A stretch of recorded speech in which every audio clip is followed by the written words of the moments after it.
Seperti apa sih keseruan tahun ini dan bedanya dari tahun-tahun sebelumnya? Langsung aja kita ngobrol bersama dengan Dava Yesa Pratama.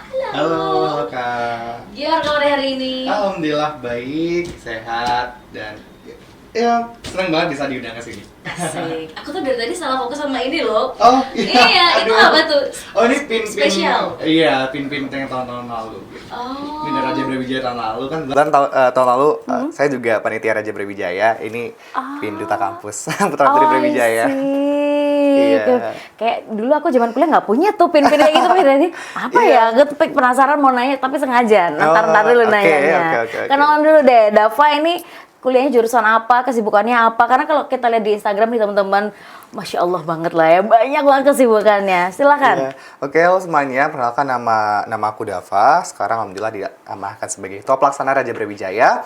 Aku dari Fakultas Teknik jurusan Perencanaan Wilayah dan Kota. Dan sekarang juga kebetulan menjabat sebagai Duta Kampus Universitas Brawijaya sebagai Putra Brawijaya 2026. Wih, luar biasa. Iya. Kalau ngeliat dari IG itu kan banyak banget kesibukannya, tapi sekarang juga lagi KKN gitu Lagi ya. KKN juga, betul. Kayak udah bukan hanya double kill, triple kill gitu ya. Triple kill. Akademis juga ada amanah dari kegiatan seperti ini juga gitu ya. Terus gimana waktu di Dapuk menjadi Ketua Pelaksana Raja Brawijaya yang notabene tentunya ini apa ya, menurut aku sih amanah yang sangat besar karena akan meninggalkan kesan gitu ya untuk satu angkatan di mahasiswa baru. Tentunya ini merupakan suatu kehormatan ya bagi saya pribadi ketika diamanahkan menjadi Ketua Pelaksana Raja Brawijaya karena ini merupakan suatu posisi yang strategis dan ini menyangkut bagaimana kita bisa menciptakan Rabrau ini sebagai first impression maba yang baik seperti itu. Dan tentunya sangat senang dan ini juga di satu sisi ini menjadi sebuah tanggung jawab besar dan bukan pressure sih. Sebenarnya ini pressure tapi pressure yang positif. Jadi seperti yang kita tahu bahwa Rabrau ini kan acara besar di mana maba ini mereka memasuki gerbang baru Universitas Brawijaya dan ini merupakan sebuah first impression bagi maba dan ini menjadi challenge kita sebagai panitia Rabrau untuk membuat first impression yang baik ketika maba ini masuk ke UB seperti itu. Dan tentunya kebetulan tahun lalu saya juga panitia Raja Brawijaya sebagai koordinator kesehatan dan ketika tahun ini diamanahkan menjadi ketua pelaksana, tentu ini sangat merupakan sebuah kehormatan yang sangat besar bagi saya dan untuk kembali mengabdi di Rabrau seperti itu. Ih, luar biasa ya. Ngangenin berarti ya Rabrau ini. Ngangenin, betul ngangenin banget. Luar biasa. Kalau ditanya persentase kesiapan, karena udah deket banget ya habis ini. Kayaknya sudah banyak mahasiswa ya nyari-nyari kos ini pertanda Rabrau udah deket banget habis ini. Kebetulan Rabrau ini kan kurang dari hampir sebulan lagi.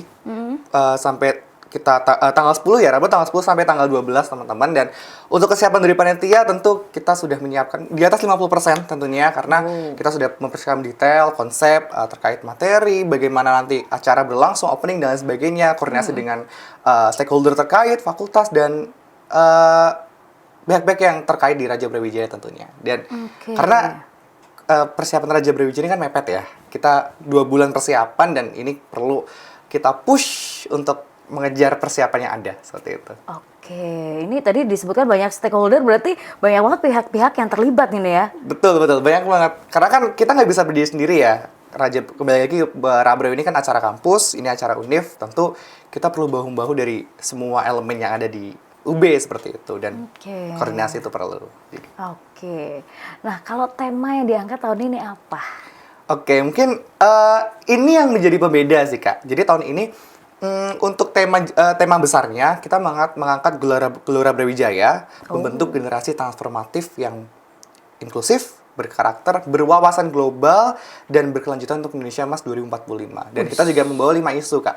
Apa tuh? Pertama ada inklusivitas, global perspective, society 5.0 mencakup AI, digitalisasi, sustainability juga kita bawa dan kita juga membawa kebangsaan, isu kebangsaan dan wawasan bela negara seperti itu. Dan ini merupakan suatu diferensiasi karena tahun ini kita meng-highlight isu global perspective. Karena seperti yang kita tahu kan UB ini kan world class university dan yang ingin kita bentuk adalah Rabro menjadi world class campus orientation. Jadi kita ingin meng-highlight di situ, Kak. Selain kita juga akan mengimplementasikan digitalisasi, kolaborasi antara teknologi dan budaya di tahun ini, seperti itu. Ini tema yang ambisius sekali nih kalau aku dengar gitu ya. Kayak zaman dulu aku maba nggak segitunya untuk mendalami sebuah tema gitu, cuman berfokus pada tugas seperti itu. Nah, aku jadi penasaran gitu ya kalau membandingkan dengan yang lalu-lalu atau mungkin di zamanku gitu, apa yang sekiranya membuat ini akhirnya berbeda gitu ya daripada yang sebelum-sebelumnya. Mungkin yang buat berbeda lebih ke fokus isu yang diangkat karena seperti yang tadi saya bilang bahwa kita meng-highlight isu global perspektif yang mana kita ingin maba ini mereka berbicara terkait isu nasional, kita berbicara terkait apa yang terjadi di Indonesia dan lain sebagainya, tapi kita juga perlu meng-highlight bahwa maba harus memiliki global perspektif, bagaimana mereka bisa memandang dunia, bisa memiliki wawasan yang luas, dan kita juga ingin menggabungkan aspek teknologi dan budaya. Kan tahun ke tahun Rabro ini kan kita kental dengan budaya, Raja Brawijaya, kita selalu meng-highlight terkait Majapahit, terkait kebudayaan, dan tahun ini kita akan mengkolaborasikan itu. Pun juga kita akan menerapkan artificial intelligence yang akan diimplementasikan dalam salah satu inovasi di Rabro tahun ini. Pun dalam internal panitia, Kak, kita itu memanage kepanitiaan, kita berdasarkan apps. Jadi kita punya track namanya ISM, Integrated System Managerial Raja Brawijaya. Jadi kita nggak lagi pakai cara konvensional, tapi kita pakai teknologi. Jadi semua panitia terintegrasi, progresnya dari satu apps, dan kita bisa mengagendakan di satu apps itu. Pun nanti maba juga punya Raja Apps yang banyak fitur interaktif yang bisa maba pakai seperti itu. Wah, ini menarik ya. Iya, Jadi betul. objektif sekali kalau misalnya dalam satu divisi ada yang belum sampai target ketahuan gitu ya, karena emang belum ngerjain gitu karena ya. terintegrasi gitu, Kak. Jadi dalam satu genggaman, jadi anak-anak kan bisa tracking semua kan. Pun staff juga bisa mengakses jadi kita satu kali klik, satu link, dan satu pintu di ESN tahun ini. Kok seru banget ya. Ini sudah masuk ke era efisiensi gitu ya. Dengan semua tetap dijalankan dan maksimal. Nah, aku menarik nih dengan tema yang tadi yang berkaitan dengan global perspektif, ada juga tentang AI yang diangkat gitu ya. Apa kita ada kaitannya juga dengan mungkin bintang tamu gitu ya? Kalau aku mengingat zaman dulu itu yang kadang ditunggu-tunggu ya sama maba gitu ya. Betul. Selain rangkaiannya juga dar-der-dor gitu kayak ada siapa ya? Gitu tuh boleh gak di-spill atau rahasia tuh? Mungkin kalau bintang tamu masih rahasia ya. Jadi just wait and see nanti siapa. Semoga yang pasti kita mengusahakan yang terbaik untuk teman-teman Chandra Sena 64 gitu. Jadi mungkin ini, Kak, salah satu yang pembeda tahun ini adalah jadi 10 tahun terakhir nama angkatan Rabro itu diawali dari huruf A.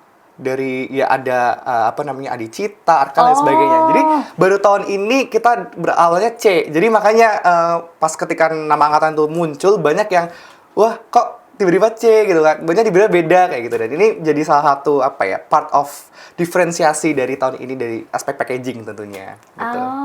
Oke. Tadi namanya apa? Chandra Sena. Chandra Sena.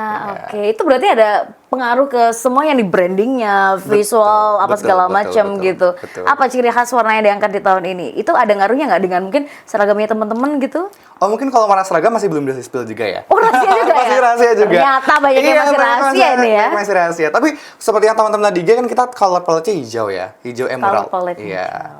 Dan banyak branding-branding baru, ada Good News from Brawijaya, dan kita juga nanti akan ada kompetisi untuk bagi teman-teman yang punya passion di content creator, punya passion untuk menginfluence orang, dan kita akan ada kompetisinya nanti, dan itu akan disatukan sebagai wahana interaktif dari teman-teman juga gitu. Mungkin beda di situ tahun ini. Oke. Penugasannya juga banyak berbasis online gitu online ya. Semua. Dan dengan output yang berupa konten juga gitu. Macam-macam, Kak, ada yang konten, dan itu disesuaikan nanti porsinya seperti apa. Oke. Tapi yang berkaitan dengan penugasan, kemudian rangkaian, itu apa sudah di-spill mungkin melalui website atau masih rahasia juga? Masih rahasia juga. Masih rahasia juga ya. Jadi ada waktu. Oh my God. Kita tunggu tanggal launchingnya. Oke, nanti di mana nih teman-teman bisa mengetahui informasi terkait ini? Untuk informasi Raja Brawijaya tentu kita semua jadi satu di sosial media Raja Brawijaya. Jadi kalau misal teman-teman mendapatkan informasi selain dari akun resmi dari Raja Brawijaya, itu jangan respon karena informasi resmi hanya di akun Raja Brawijaya, teman-teman. Oh, emang ada hoax-hoax itu kah? Ya kita tidak bisa kita tidak bisa membendung jika ada hoax dan sebagainya. Tapi untuk mengantisipasi kita menghimbau dari awal untuk teman-teman maba silakan tetap pantengin akun Raja Brawijaya. I see. Daripada percaya rumor-rumor udah Betul, kadung ngerjain, betul. ternyata bukan itu Bukan tugasnya. itu, betul. Oke, dan besar kemungkinan tidak sama persis seperti tahun-tahun sebelumnya gitu ya. Jadi ya jangan gampang percaya Iya, dengan betul. rumor-rumor. Oke. Betul. Kalau yang berkaitan dengan teknis-teknis kita nggak bisa bahas, berarti kita masuk ke fundamental kali ya. Oke. Nah, ini kan namanya pengenalan kehidupan kampus gitu ya. Kalau aku sebagai maba misalnya, aku nggak ngerti apa-apa soal UB gitu ya. Kemudian apa yang bisa kita ekspektasikan dengan adanya program Raja Brawijaya ini? Before dan after, kira-kira seperti apa? Oke.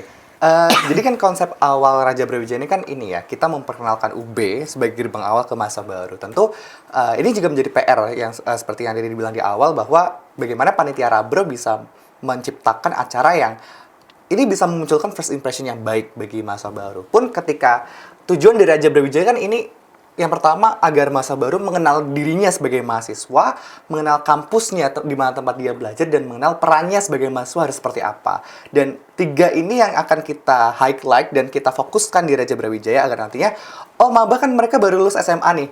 Belum ada gambaran terkait dunia kampus seperti apa. Nah, ketika Raja Brawijaya berlangsung dengan konsep acara yang akan disusun serta output yang sudah kita susun, maka harapannya masa baru bisa mengenal dirinya sebagai mahasiswa, mengenal kampusnya Universitas Brawijaya, dan mengenal tanggung jawabnya sebagai mahasiswa harus seperti apa, seperti itu. Dan tentu untuk tahun ini kita tidak hanya mengkonsep bahwa PKKM ini hanya sebatas mendengarkan materi, duduk dan lain sebagainya, tapi tahun ini kita akan mengemas sebuah PKKMB yang interaktif, yang eksploratif, dan maba bisa enjoy untuk menjalaninya, dan kita akan menciptakan lingkungan PKKMB yang hangat, warm, dan sangat menyambut maba, seperti itu. Hangat. Oke, kalau kita ngomongin berkaitan dengan stigma pengenalan kehidupan kampus, atau kalau orang zaman dulu nyebutnya ospek gitu ya. Ospek, ya. Itu kan stigma yang melekat adalah, aduh pasti menakutkan, tugasnya banyak gitu ya. Kemudian kemelekatan terhadap sesuatu yang kayaknya sangat membebani deh. Iya. Kayak perlu nggak perlu gitu ya, gitu ya. Bahkan mungkin sempat ada isu bahwa kayaknya nggak perlu deh adanya kegiatan ospek. Tapi apa yang meyakini teman-teman dan tetap membuat Universitas Brawijaya tetap selalu mengadakan pengenalan kehidupan kampus dan memastikan bahwa ini adalah sesuatu yang memang diperlukan oleh rekan-rekan, terutama mahasiswa baru, dan secara quality ini memang akan menghasilkan maba-maba yang akhirnya memang bisa mendapatkan sesuatu dari program ini. Oke. Terkait stigma itu memang saya yakin semua kampus juga, semua mahasiswa baru juga memiliki stigma tersebut karena itu hadir berdasarkan tradisi ya. Karena dari dulu kan kita selalu bayangan ospek nih muncul terkait senioritas, perpeloncoan, keras dan sebagainya. Karena itu muncul dari tradisi yang ya ospek ini berjalan kan di setiap kampus di Indonesia khususnya.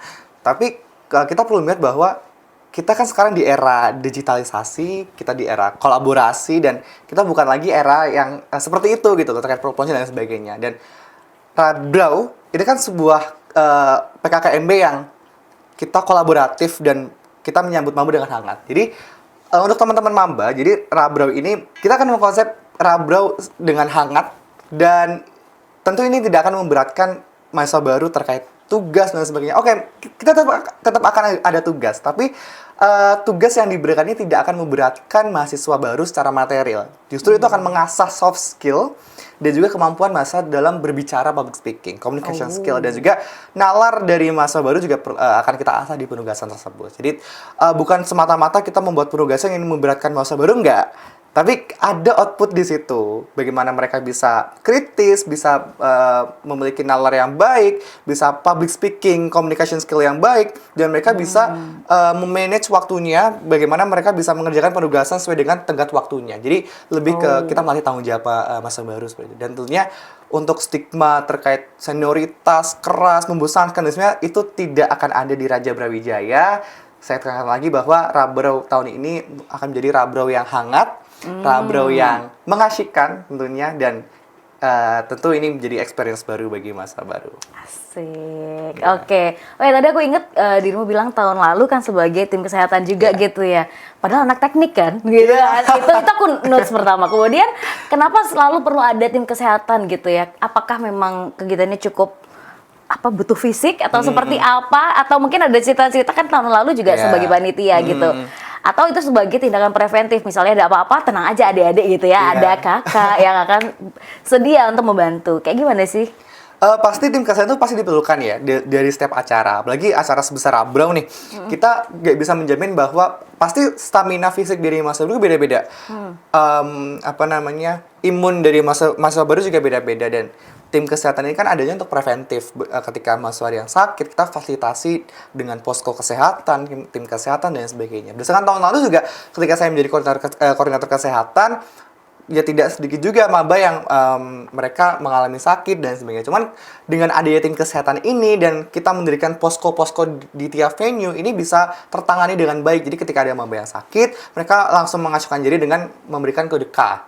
Ini merupakan inovasi yang saya buat tahun lalu di divisi kesehatan. Jadi ini akan dipakai lagi tahun ini. Jadi ketika ada maba yang sakit, mereka mengajukan diri kode K lalu ditangani di posko masing-masing. Dan selain di posko kesehatan kita penanganan secara medis, juga kita terdapat peer counselor. Jadi ketika ada mahasiswa yang mengalami burnout, gangguan terkait kesehatan mental dan sebagainya, kita ada peer counselor dan pojok counseling. Jadi tidak hanya secara fisik tapi secara mental juga kita fasilitasi tahun ini. Seperti itu. Ih, luar biasa ya. Ya zaman aku kuliah dulu kagak begitu ya. Iya. Dan juga backnya juga kayak apalagi tahun lalu ya ketika saya menjadi koordinator kesehatan, kamu fakultas teknik kok bisa jadi koordinator kesehatan? Iya, gitu. Kenapa sih? Iya, jadi kebetulan dari SD aku tuh PMR. Jadi dari SD tuh PMR, dulu pas SMP juga ketua PMR di sekolah, SMA ketua PMR di sekolah, plus ketua PMR di tingkat kota, terus juga sempat di sekretaris PMR nasional. Jadi emang background-nya anak PMR banget. Tapi rezekinya di teknik masuknya. Iya. Oh ini alasannya. Aku baru nggak. Oh iya ya, di bio IG-nya kan ada ya PMR di Jogja. Iya, Parvis Jogja. I see. Nah, kalau ada cerita-cerita seperti ini, berarti kalau maba yang lagi nonton sekarang nanya, Kak, terus aku harus gimana dong? Aku pengen ikut Rabrau dengan stamina yang baik, pengerjaan tugas yang maksimal. Kayak apa yang perlu disiapkan mereka nih waktu lagi nonton di rumah? Kan masih ada 1 bulan gitu ya. Kira-kira mereka harus ngapain nih, Kak? Mungkin buat mahasiswa baru teman-teman Chandra Sanena 4, karena kita masih ada ini kurang dari 1 bulan, tapi ini cukup untuk persiapan teman-teman.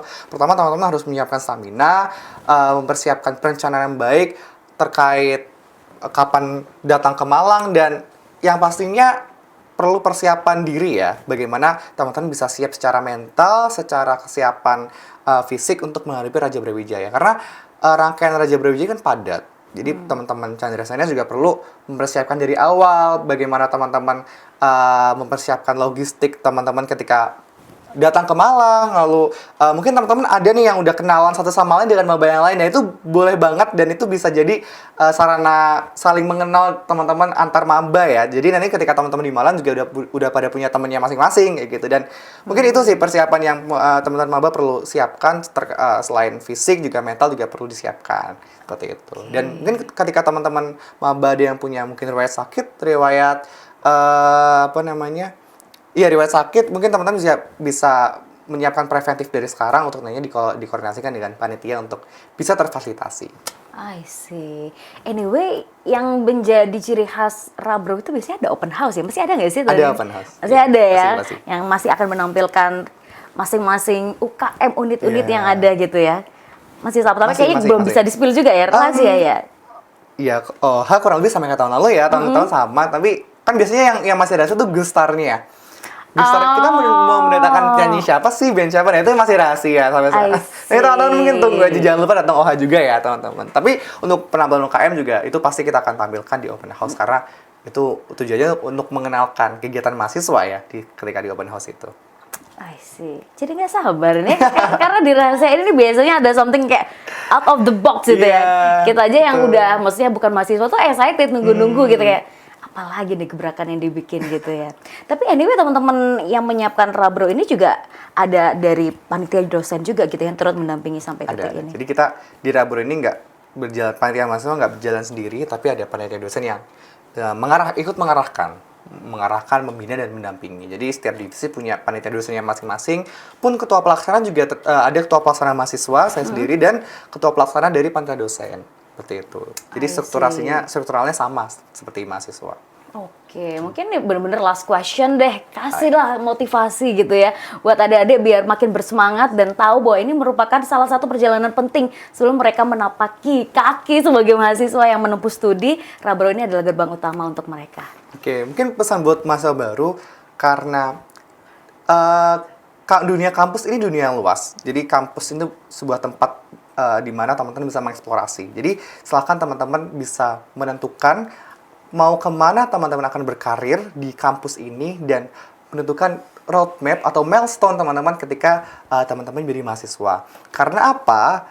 Di kampus kita tidak hanya berbicara terkait akademik, IPK dan lain sebagainya. Oke, kita akademik menjadi prioritas, tapi teman-teman juga perlu mengeksplorasi diri, perlu mengembangkan bakatnya dengan segala wadah yang ada di Universitas Brawijaya. Dan di UB kita memiliki banyak wadah, dan di Raja Brawijaya kita juga akan mengenalkan wadah tersebut, dan harapannya teman-teman bisa interaktif untuk mencari kunci untuk nantinya teman-teman membuka gerbang perjalanan di Universitas Brawijaya. Tentunya teman-teman harus yakin akan dirinya, yakin akan potensinya untuk nantinya mereka bisa mengeksplorasi dirinya ketika di Universitas Brawijaya. Jadi silahkan teman-teman eksplorasi banyak mungkin ketika teman-teman menjadi mahasiswa.